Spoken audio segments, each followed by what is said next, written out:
pessoal, sejam muito bem-vindos ao nosso podcast Você Pode. E hoje temos a convidada especial, a Fernanda, que veio falar conosco sobre contabilidade, sobre empreendedorismo. Mas antes da gente começar esse bate-papo, já pedi para vocês aí curtir esse vídeo, né? Compartilhar com seus amigos e se inscrever no canal. Seja muito bem-vindo, Fernanda. Tudo bem com você? Tudo bem. Muito obrigada, viu, pessoal, pelo convite. É um prazer estar aqui falando com vocês sobre empreendedorismo, sobre a contabilidade. E também quero parabenizar vocês pela atitude, por esse espaço da gente poder discutir sobre negócios, sobre empreendedorismo, sobre contabilidade. Parabéns para vocês por esse espaço aqui para a gente poder debater coisas tão importantes. Muito obrigado. Fernando, obrigado pela presença, disponibilizar esse tempo para nós bater esse papo aqui. E fala um pouquinho para a gente, pessoal que nos acompanha, quem que é a Fernanda, o que você fazia antes da contabilidade, o que te levou a escolher a contabilidade, se foi amor à primeira vista, se não, conta um pouquinho para a gente. Bom, a contabilidade foi amor à primeira vista mesmo, né? Porque eu e o Bruno, nós nos conhecemos já de longa data, mais de 10 anos, né, Bruno? Isso. E sempre assim, dos escritórios mesmo. Então, eu já me apaixonei pela contabilidade direto quando eu vi uma nota fiscal. Eu não sabia como era, o que fazia e tal, e eu fui buscar informações, eu fui descobrindo o mundo tributário, eu fui gostando cada vez mais, fui me aperfeiçoando. E aí vieram as oportunidades, né, dentro do trabalho, de crescimento, de ordenamento, de gerenciamento. E a contabilidade cada vez mais foi ficando clara para mim que ela é uma ciência que ela contribui para a saúde, para a durabilidade do negócio. E aí eu optei por fazer a contabilidade, a faculdade de contabilidade, a especialização em gestão tributária e financeira. E aí fui trabalhando outros caminhos também, né, como marketing e hoje o mundo digital. E aí eu estou aqui nesse momento agora como uma contadora digital, digamos assim, né, da presença digital nas redes sociais, mas também como um negócio de contabilidade digital, que hoje é o que nós estamos vivenciando aí, né? A própria B2B, a B2B Contabilidade, ela é uma contabilidade digital também voltada nesse sentido para facilitar a vida do cliente, né?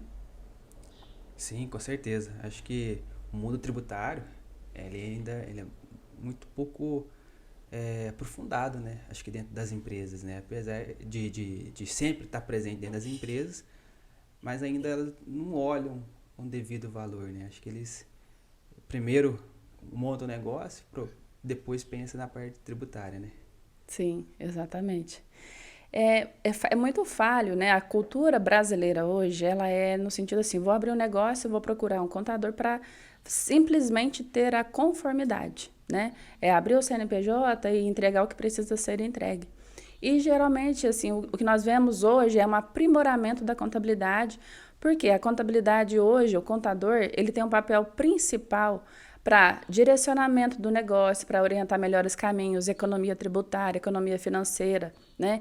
Então, ele é um parceiro do empreendedor. Eu falo que a contabilidade, o contador, ele é um agente de facilitação do empreendedorismo.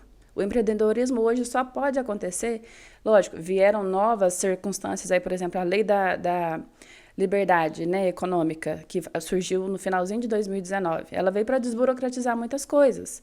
Uma empresa demorava cerca de 40, 60 dias para ser aberta, numa junta comercial, o processo era tudo muito moroso, né? Você tinha que ter tudo ali presencial e buscar documento físico, papel.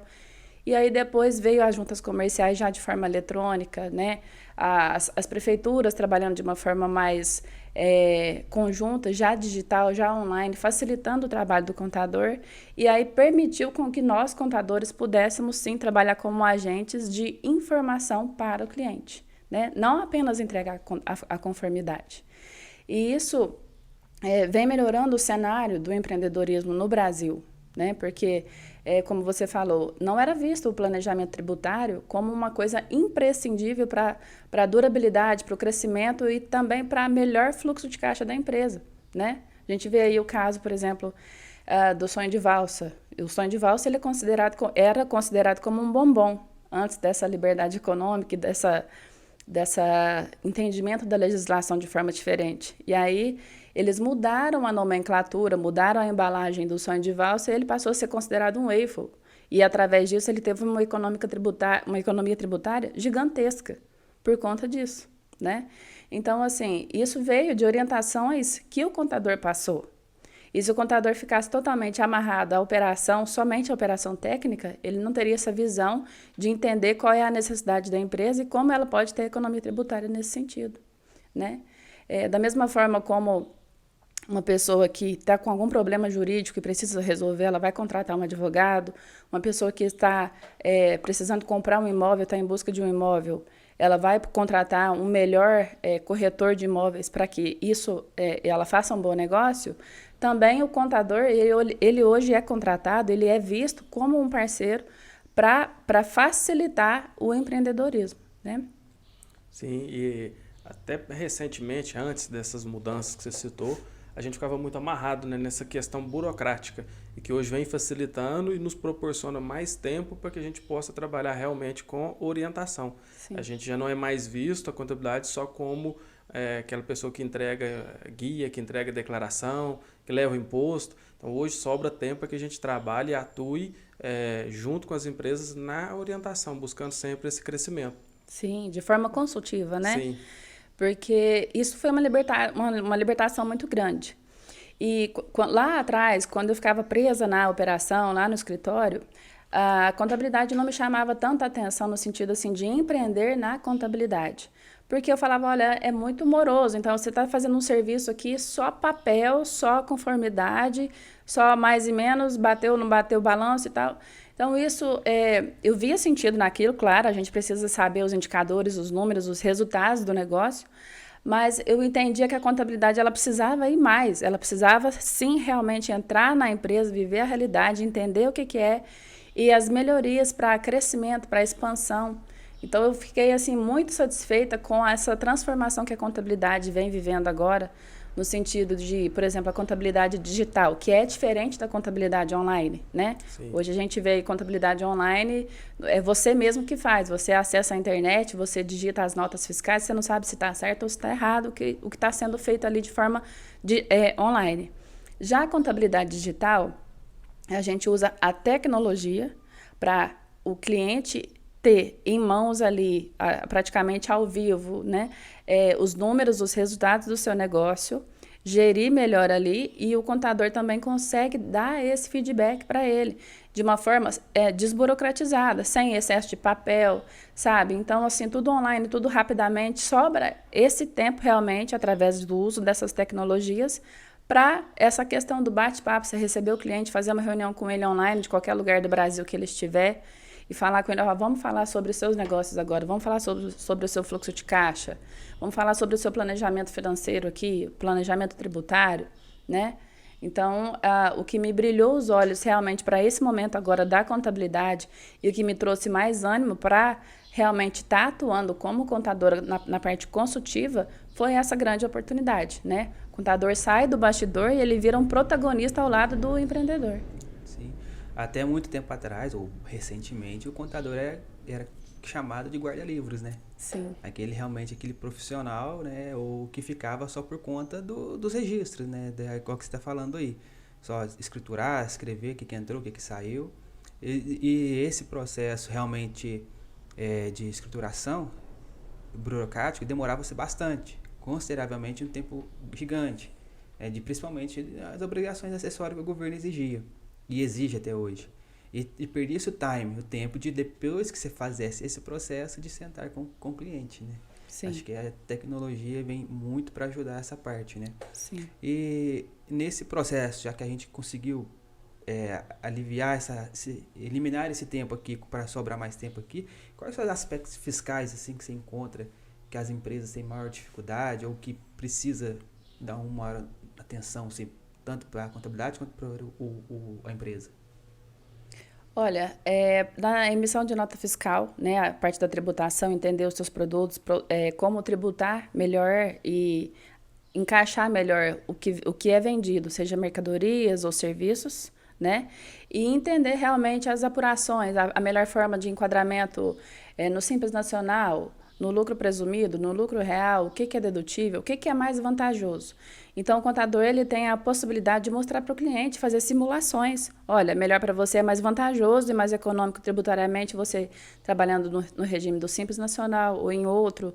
A melhor composição societária também, porque através disso você vai ter uma economia financeira e tributária, né? A gente hoje pode analisar, por exemplo, cada vez mais passa a ser necessário o contador ser especialista em determinado assunto para que ele possa dar melhor feedback para o cliente. Então, por exemplo, a gente sabe que hoje uma empresa de médicos, ela quanto mais capital social que ela integraliza naquela empresa, maior fica a contribuição que ela tem que fazer com o regime do CRM lá do consultório, né? A anuidade. Então, a gente entende que as particularidades, acho que a grande dificuldade fiscal hoje dos negócios é entender cada particularidade. Negócios, eles não podem ser tratados de forma genérica. Cada um tem a sua especialidade e a sua particularidade. E o contador, ele entra realmente para ajudar nisso, nesse sentido, né? A melhor orientação e não de forma genérica. Ah, sim, com certeza, né? Mesmo porque eu vejo que a legislação ela não é que não seja clara, né? Ela te dá a capacidade de você dar interpretação. Ela não é tão fechada assim como todo mundo pensa. Se pode, se não pode. Sim. Aí é onde que entra o fator subjetivo, né? Sim. Da análise, né? Sim, com certeza. Assim, por exemplo, nos nichos que eu atuo hoje, que é a minha especialização, né? Lógico, eu venho do varejo, do ramo supermercadista.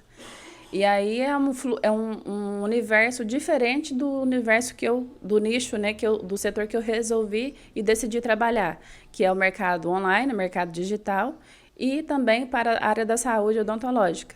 Então, assim, é necessário um empenho para conhecimento, para a aplicação disso na prática. Então, com essa vinda da pandemia e depois veio já, eu acredito que essa lei da liberdade econômica, ela veio para facilitar o momento que nós estávamos vivendo em 2019, que estávamos aí no auge da pandemia, né? No iniciozinho ali da pandemia. E já prevendo a desburocratização e a urgência que o Brasil precisava de... Vamos fomentar mais a geração de emprego, vamos fomentar mais a geração de empresas, oportunidade, crescimento econômico. E aí foi necessário vir as tecnologias, né? Veio para ajudar o contador. E o mercado ele reagiu. Em 2020 foi um boom de lives, vocês veem, de podcasts, de gente aí vindo para a internet para trabalhar, para tentar ali sobreviver. E com isso, o que aconteceu? O marketing digital, as agências de marketing, os infoprodutores, o social media, todo esse pessoal aí que trabalhava fora, nos bastidores, eles começaram a vir para o digital. Então, não existe até hoje legislação específica para esse segmento. Então, assim, na velocidade que as coisas estão mudando. E aí, o que a gente precisa fazer? Igual você mesmo falou, né, Bruno? Que a legislação ela não é tão clara. Então, assim, não tem atividade definida para um social media. Saiu na semana passada, 2 semanas atrás, uma legislação específica, mas não tem para infoprodutor, para agência e tudo mais. Então, a gente, como contador, a gente tem que estudar o melhor cenário, especializar naquilo e aplicar para o seu cliente. Então, esses dois nichos que eu escolhi atuar foi justamente por conta dessa liberdade de espaço, liberdade que não tem barreiras, né? Você pode atender um cliente de qualquer lugar do Brasil ou do mundo até. A gente tem clientes aí internacionais que moram em outro país e atuam no Brasil, né? Sim. Você falando isso aí, realmente dessa forma, né? No social media, o influencer, se você for olhar a tabela de KNAIS, não existe. Você não encontra essa palavra lá. Você tem que buscar dentro do entendimento e conhecimento do que existe dentro. Se você pegar a lei do Simples Nacional, ela está toda retalhada. É cheia de retalho, de emenda para lá e para cá. Você tem que tentar encaixar ali se faz sentido, se comporta, se não comporta, né? Sim. Acho que isso que é a grande... Antes, um contrato, para ele ser válido, ele tinha que ser assinado e reconhecido a assinatura em firma, em cartório. Hoje, a assinatura eletrônica ela é válida como um documento judicial. Sim. Sim. Né? Facilita muito, né? Muito. A praticidade hoje é muito grande com essas questões. Com certeza. Por isso é que a gente consegue atender clientes do Brasil inteiro. Sim. Com certeza. Isso é até um movimento do governo, né? Através do governo digital, que é onde ele vem digitalizando e empurrando, né, para esse processo de digitalização, onde que todo mundo tem que ter uma questão digital. Sim. Você vê hoje em dia tudo que ele precisa, qualquer tipo de serviço que o governo vai realizar para o cidadão, ele está fazendo de forma digital, né? Cartão de vacina, título eleitor, e nesse processo também ele vem empurrando ou melhorando os seus processos de fiscalização, né? Sim, com certeza. Ao passo que facilita para nós, também o governo ganha escala para poder fiscalizar em tempo real, né? Então, Sim. o pessoal que a gente sempre orienta hoje é que a fiscalização hoje ela é em tempo real, o governo sabe antes, na verdade a gente só confirma, né, o que ele já sabe. Sim, gente... ele te dá uma oportunidade de você ser sincero com ele. Sei lá e contar a verdade. Mas então, assim, mas a gente foca sempre nessa questão do lado positivo, que veio para facilitar, veio para romper barreiras. Como você falou, a gente já pode atender pessoa em qualquer lugar do Brasil, fora do Brasil. Então, é muito interessante essa questão da digitalização, que no nosso caso, como você explicou anteriormente, é diferente da contabilidade online. A gente utiliza essas ferramentas para facilitar e orientar o cliente também para que ele ande sempre em dia com as informações para que a gente faça essa validação. Sim. É porque, assim, você concorda que é contraditório você passar orientação para o cliente, ele entender o que você diz, mas não aplicar. Então, assim, o contador perde o tempo dele, o empreendedor também perde um recurso valioso que ele tem em mãos, que é o aconselhamento e direcionamento que o contador passa para ele. Sim. Né? Essa é uma boa pergunta. Como lidar, então, né, já que dentro disso, que a gente passa a orientação, uma vez que a legislação ela é escrita, né, o que vai ser tributado, o que não vai ser tributado, ali é feito pelos senadores, deputados, presidente, eles ali que executam essas leis. A Receita, seja ela federal ou municipal, ela só manda executar, só manda cumprir aquilo, aplicar o atendimento. E a gente entra no meio o contador entra no meio dessa briguinha aí, dessa discussão, como que a Receita entende, como que o contribuinte entende. Aí você me fala, não, a gente orienta. Como que a gente lida com essa diversidade que existe dos empreendedores relacionada ao pagamento dos impostos? Que essa perda de tempo, né? Que você tá falando. Realmente. E essa valorização. E entender, né? O cliente ele tem que entender, o empreendedor, ele tem que entender que crescer é uma vantagem. Então, tem muita gente que começa como MEI e quer permanecer como MEI. E, assim, aumenta o faturamento, quer contratar mais pessoas. Como você vai crescer a sua empresa, o seu negócio, vai perpetuar ali, garantir a sobrevivência daquele negócio se você continuar pequeno. Então, é a lei das partidas, né? Não tem como, a mesma mão que sai é a que entra. Então, não tem como esse fluxo continuar crescendo se você contribui pouco. Sim. Entende? Eu não estou falando só a nível tributário, pagar impostos. Então, acredito assim, que as pessoas elas vão tendo, através desses meios, né, de comunicação, estão sendo conscientizadas cada vez mais a entenderem que, olha, eu ganho X, então eu tenho que contribuir com uma parte de X, né? E até porque a gente sabe que a gente vê muitos casos aí na prática de pessoas que sonegam, que não aceitam as orientações, que preferem correr o risco. Por quê? A Receita, os órgãos fiscalizadores, pode ser que eles demorem para agir, mas quando eles agem, eles agem. Então, a gente percebe aí na prática pessoas que tiveram seu patrimônio dilapidado. Por quê? Custaram aí uma vida toda construir um patrimônio, comprar um carro dos sonhos, fazer uma casa, ter uma economia financeira estável e tudo mais, reserva de caixa.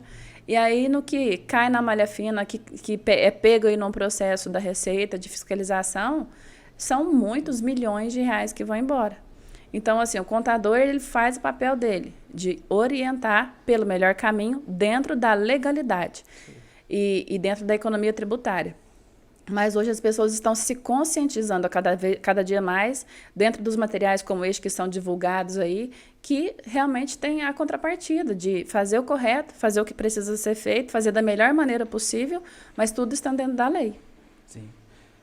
Você falando aí, até o próprio MEI, né? Criou-se o próprio MEI, de certa forma, ele cria uma crença limitante para ele.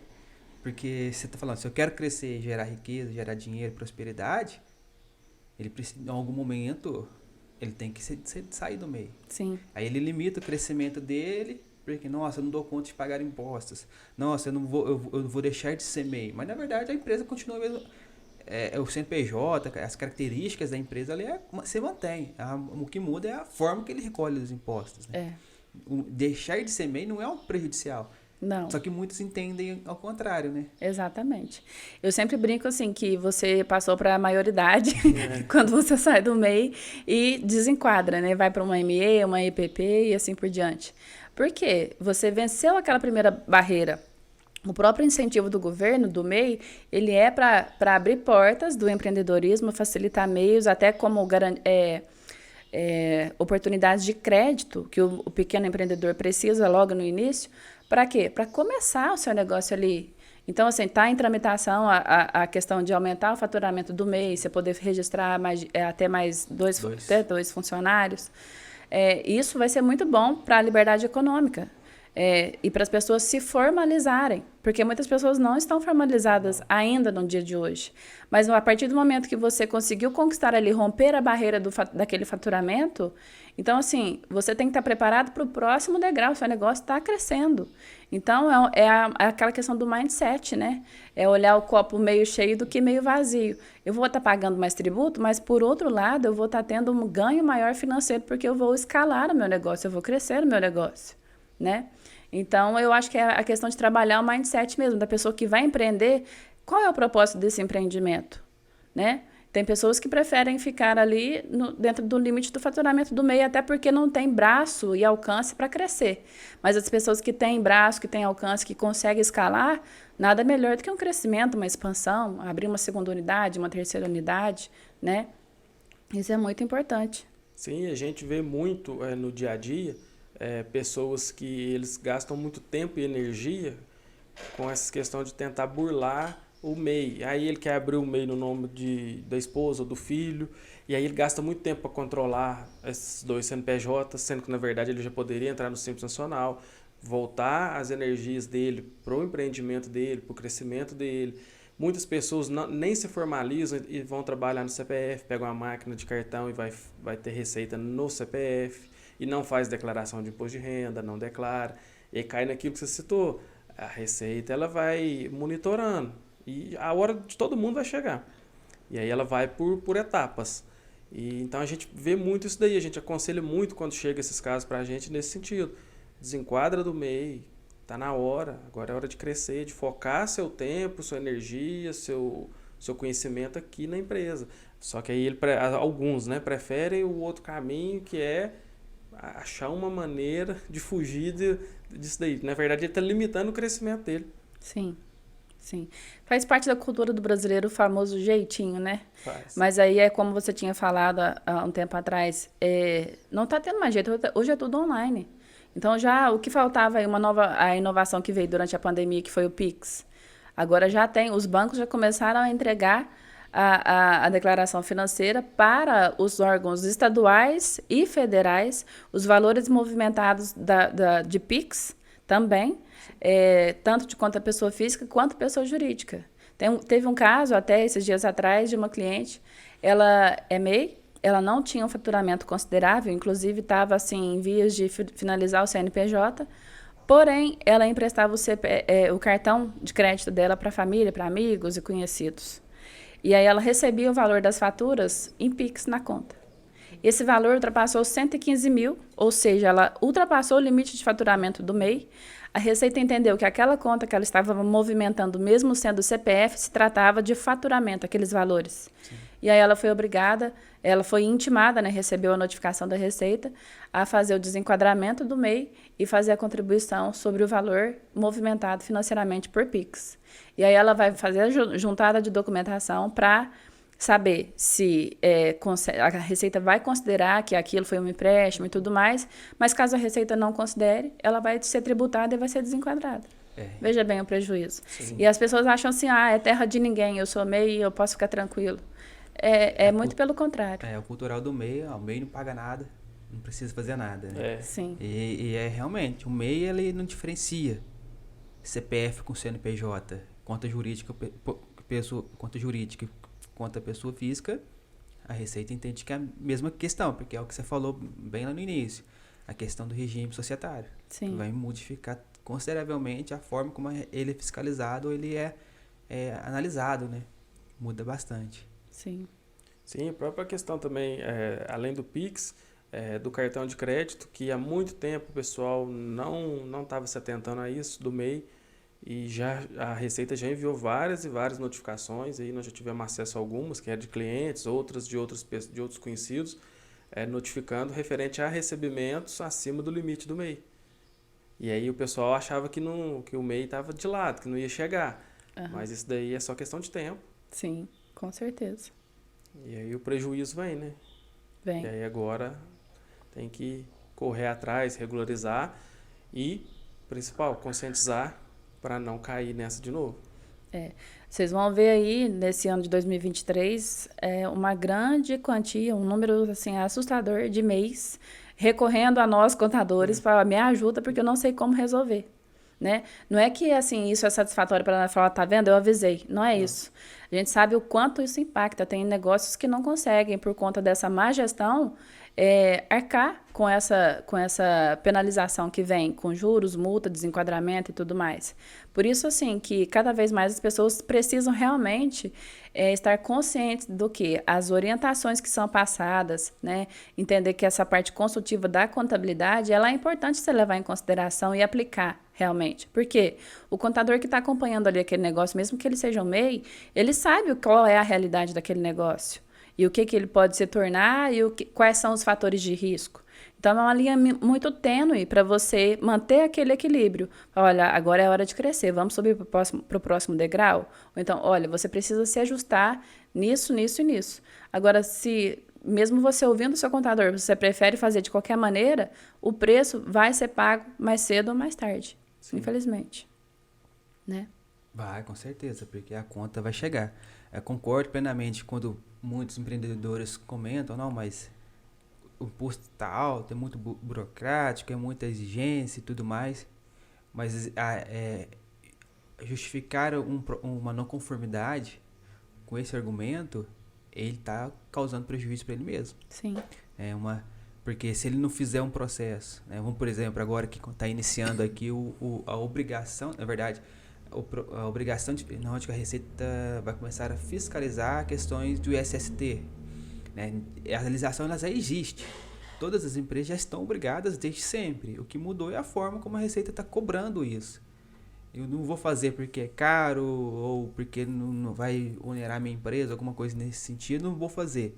É um risco que você está assumindo de pagar aí multas até consideráveis, né? Sim, com certeza. Então, acho que não é justificável o empreendedor ficar correndo esses riscos, né? Exato.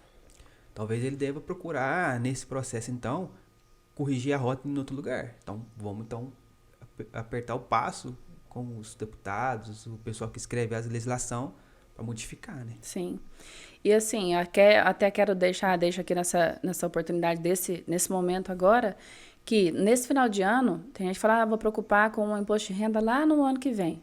Não, já vamos preocupar agora, já senta com o seu contador, procura orientação profissional especializada, para quê? Vamos analisar o cenário econômico e tributário do seu negócio agora. Quais são os riscos para você? Qual é o melhor cenário se você precisa desenquadrar ou não? Se você é melhor manter nesse regime tributário no Simples Nacional, ou lucro presumido, ou lucro... reavaliar o negócio para ajustar a rota agora, ainda no final do ano, para que já em janeiro você inicie com um planejamento detalhado, já com a casa organizada. Porque depois que você está dentro da casa, ela está bagunçada, é muito difícil você colocar as coisas tudo em ordem. Mas quando você entra na casa já organizada, você sabe onde está cada coisa. Então, assim também tem que acontecer com o negócio.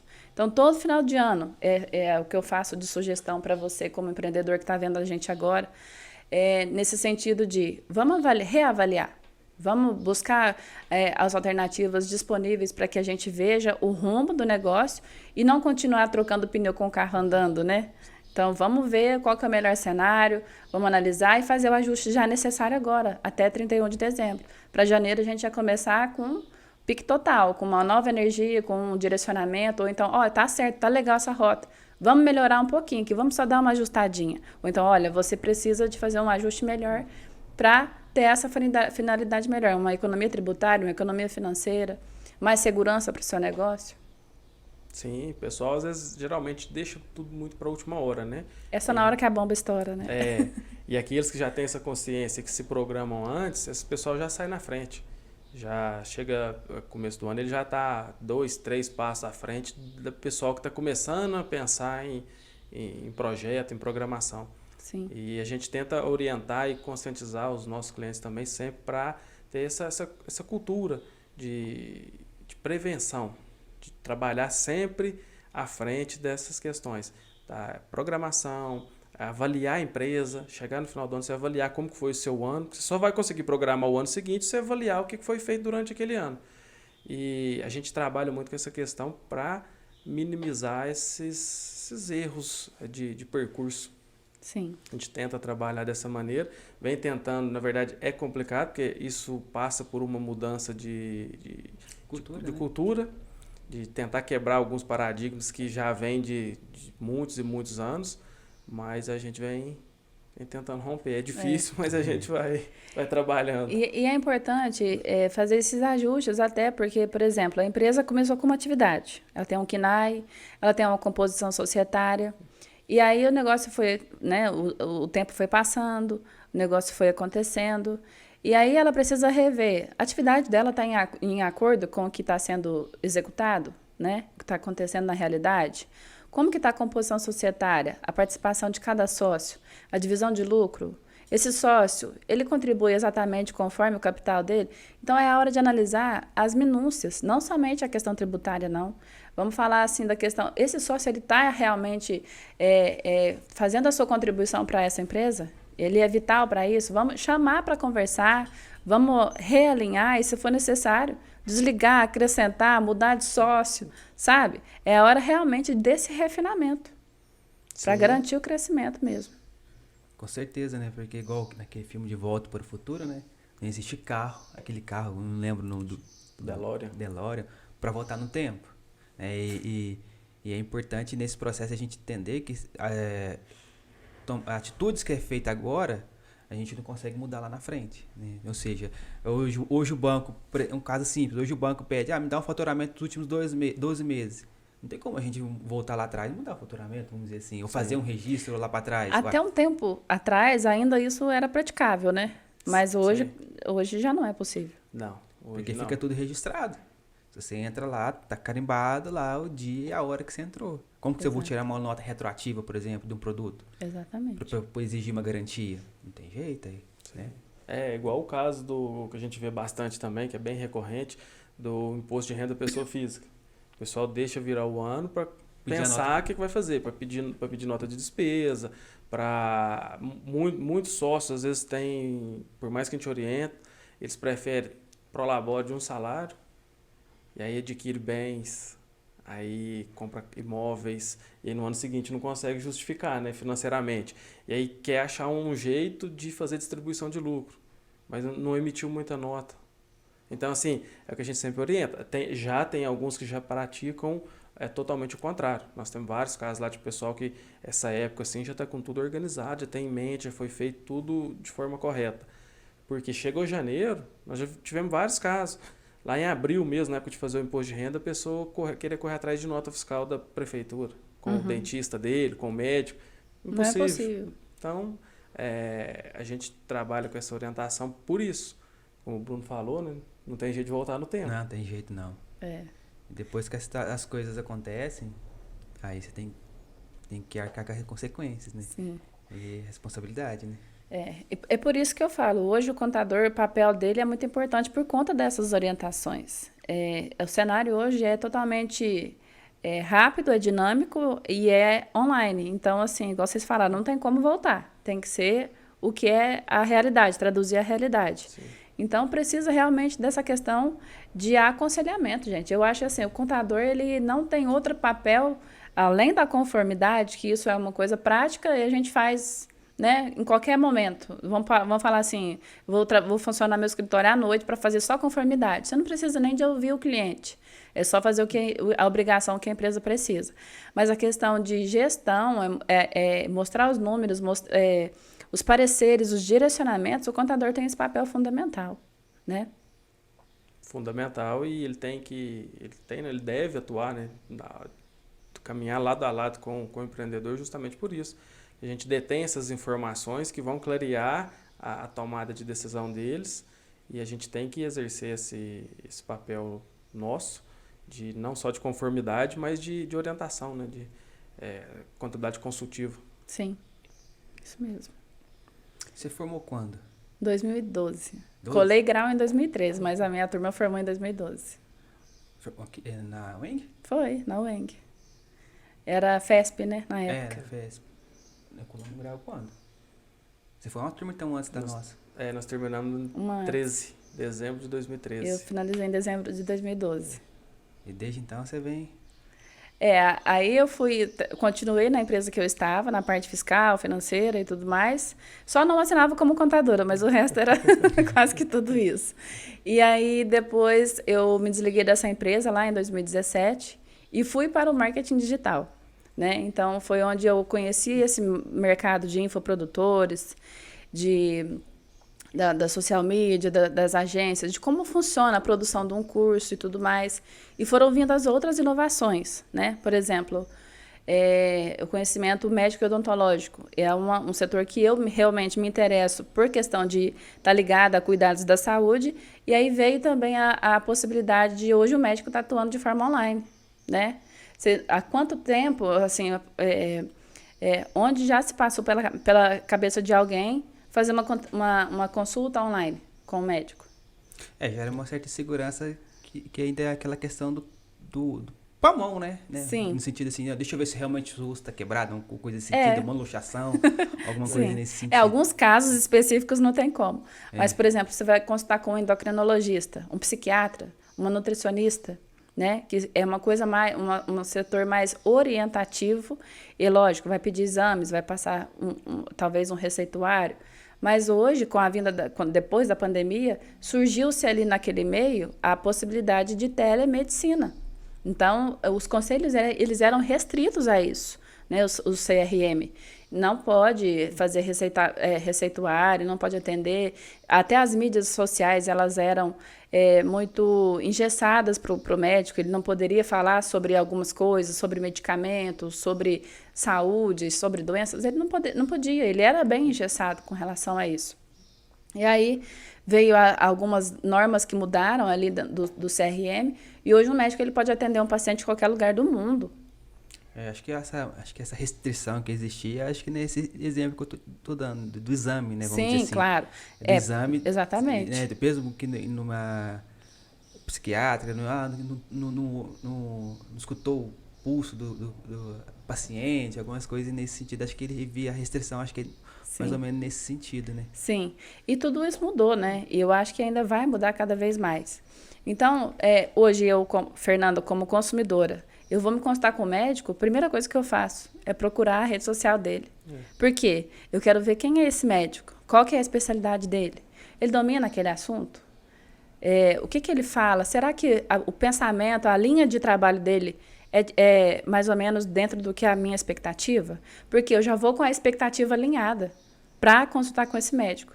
Eu já sei como ele fala, como ele se comporta, se ele está disposto a ouvir o que eu tenho para falar no sentido de...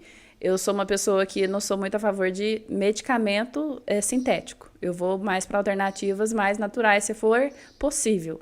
Lógico, tem casos que não é possível.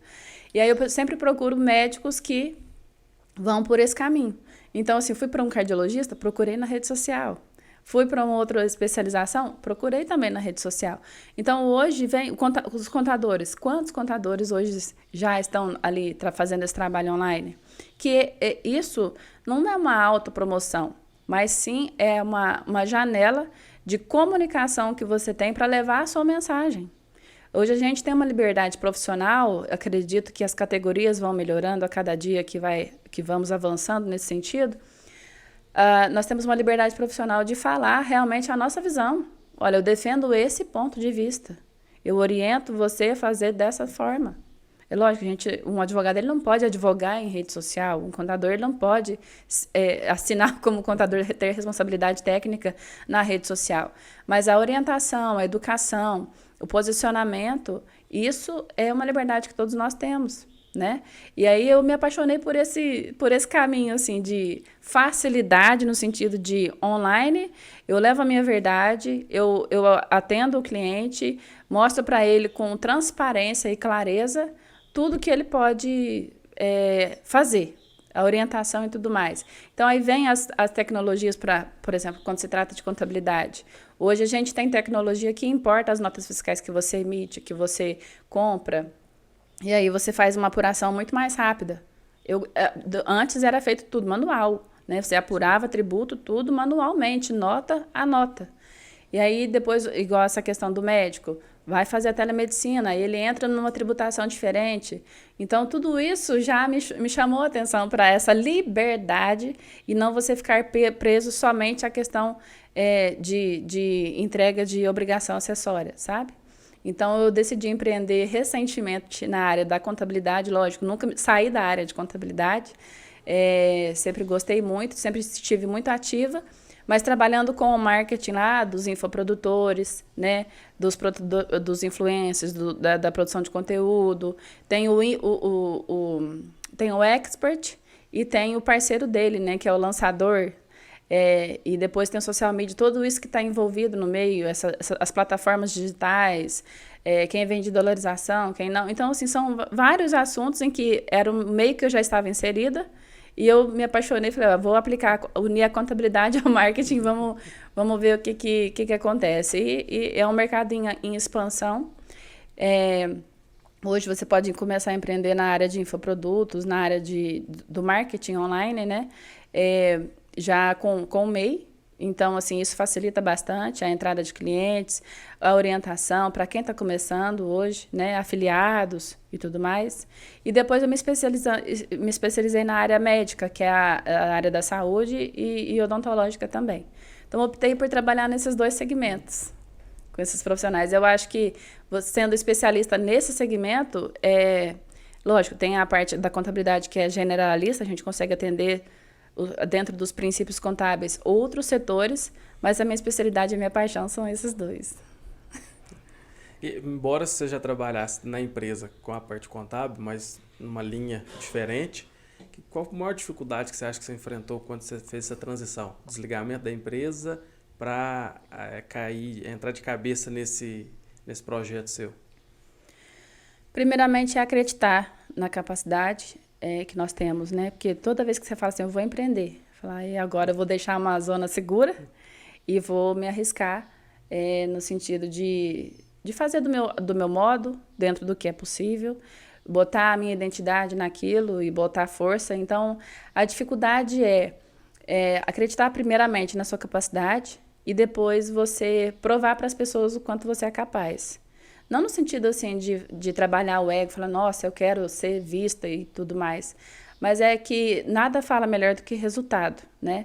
Então, entregar um bom trabalho e esse comprometimento de conseguir conciliar tudo e surpreender o cliente, surpreender as pessoas no sentido de, nossa, eu não imaginei que contabilidade poderia ser tão bom assim, não imaginei que contabilidade poderia me dar esse direcionamento, que eu poderia ter essa solução através de uma contadora, de orientações por um profissional da contabilidade.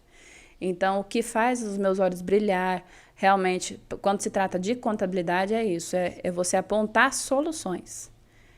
Nada me deixa mais feliz do que quando um cliente vem com uma dificuldade, um problema, ou então não sabe qual é o melhor caminho para empreender ou para sair de uma situação difícil, e você aponta soluções. Isso é muito prazeroso. Então, assim, a principal dificuldade foi sair da zona de conforto e me lançar na área instável, né? Como diz o Flávio Augusto, estabilidade não existe. E essa instabilidade, ela, de um certo modo, ela me motiva. Porque se não tá legal, então vamos nos ajustar. Precisa melhorar. Então, ela me motiva para a busca de melhoria contínua a todos os dias. Sim, acho que a grande dificuldade acho que nesse processo de transição é realmente porque quando você trabalha, tem um emprego, né, melhor dizendo, sempre traz aquela ideia que você está estável, que você está garantido, né, que você tem um rendimento, principalmente nesse aspecto, né? Sim. Agora, na hora que você precisa abrir mão, que entra nessa estabilidade que o Flávio diz, mas também te traz benefícios, porque aí você realmente pode fazer aquilo e ajustar a rota. Uhum. Mas esse processo de desligamento uma coisa com a outra gera Sim. bastante segurança, né?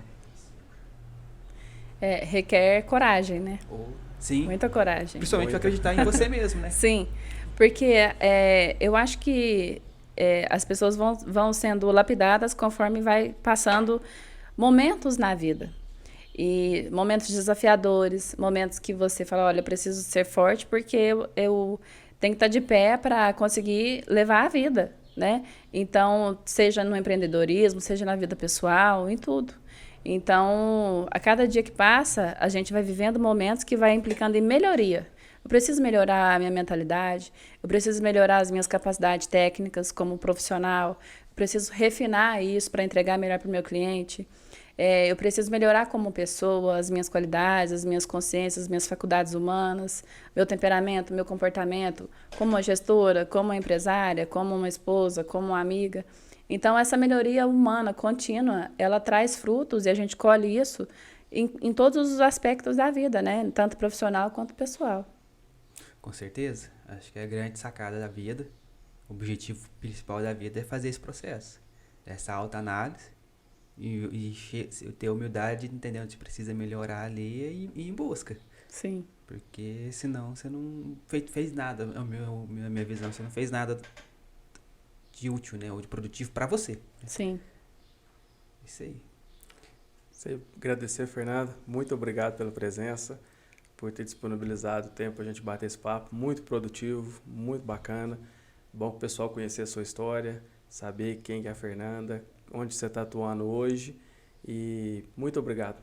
Foi um prazer recebê-la. Eu agradeço o convite. Foi um prazer estar aqui, a gente fazer essa troca.